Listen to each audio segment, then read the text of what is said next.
Kasih karunia dan damai sejahtera dari Tuhan Allah Bapa kita, dari anaknya Tuhan Yesus Kristus menyertai kamu sampai selamanya. Amin. Selamat pagi saudaraku. Mari kita melakukan aktivitas yang baik hanya untuk satu tujuan, memuliakan Tuhan. Dipandu firman-Nya dari Matius 8 ayat 11. Saya akan bacakan ayat 10 dan ayat 11. Demikian firman Tuhan. Setelah Yesus mendengar hal itu, heranlah ia dan berkata kepada mereka yang mengikutinya, "Aku berkata kepadamu, sesungguhnya iman sebesar ini tidak pernah kujumpai pada seorang pun di antara orang Israel. Aku berkata kepadamu, banyak orang akan datang dari timur dan barat dan duduk makan bersama-sama dengan Abraham, Ishak dan Yakub di dalam kerajaan surga."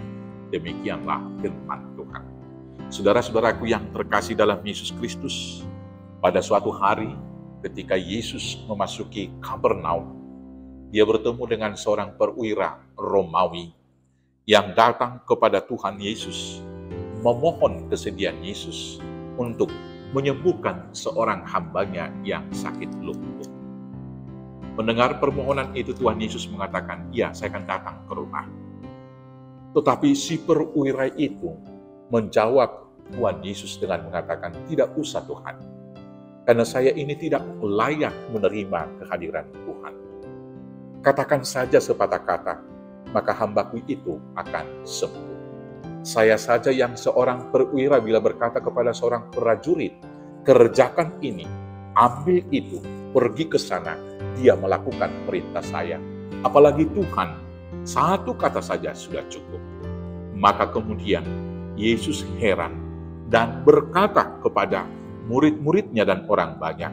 Setelah Yesus mendengar hal itu, heranlah ia dan berkata kepada mereka dan yang mengikutinya, "Aku berkata kepadamu, sesungguhnya iman sebesar ini tidak pernah kujumpai pada seorang pun di antara orang Israel." Saudara-saudaraku yang terkasih, maka kemudian Tuhan Yesus menyembuhkan hamba dari perwira Romawi tersebut.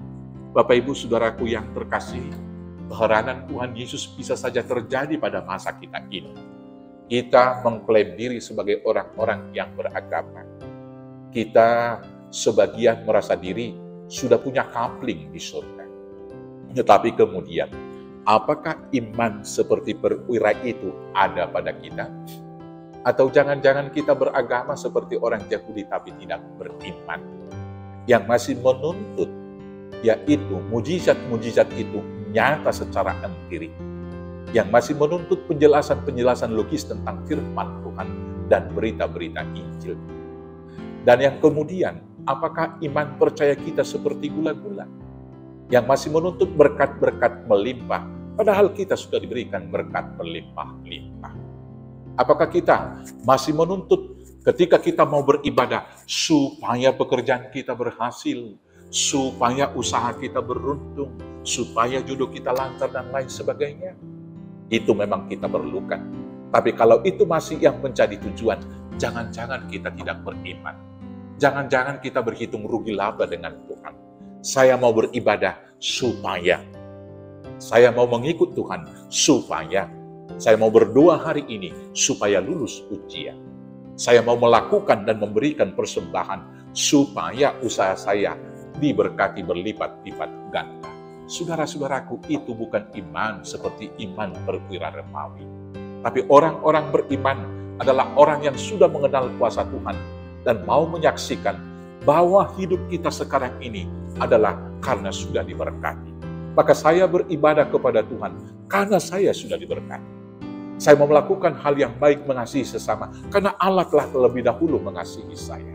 Saya mau mengampuni saudara-saudara saya adalah karena Tuhan sudah lebih dahulu mengampuni saya. Dan itu tidak harus menuntut tanda mujizat dan lain sebagainya. Dengan demikian, kita adalah orang-orang beriman. Hari ini, firman Tuhan hadir dalam kehidupan kita keseharian melalui kitab sucinya.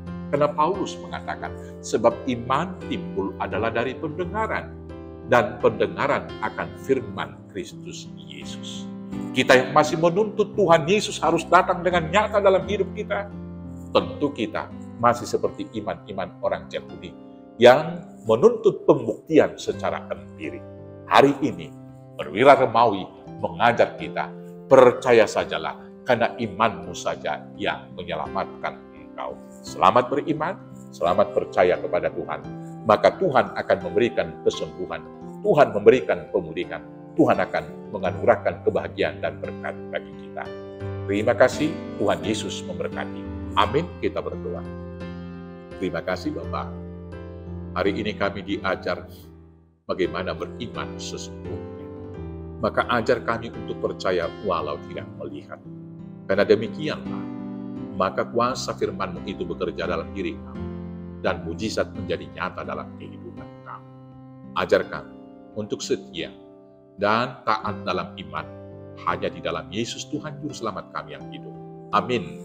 Selamat beraktivitas, Tuhan Yesus memberkati. Oras.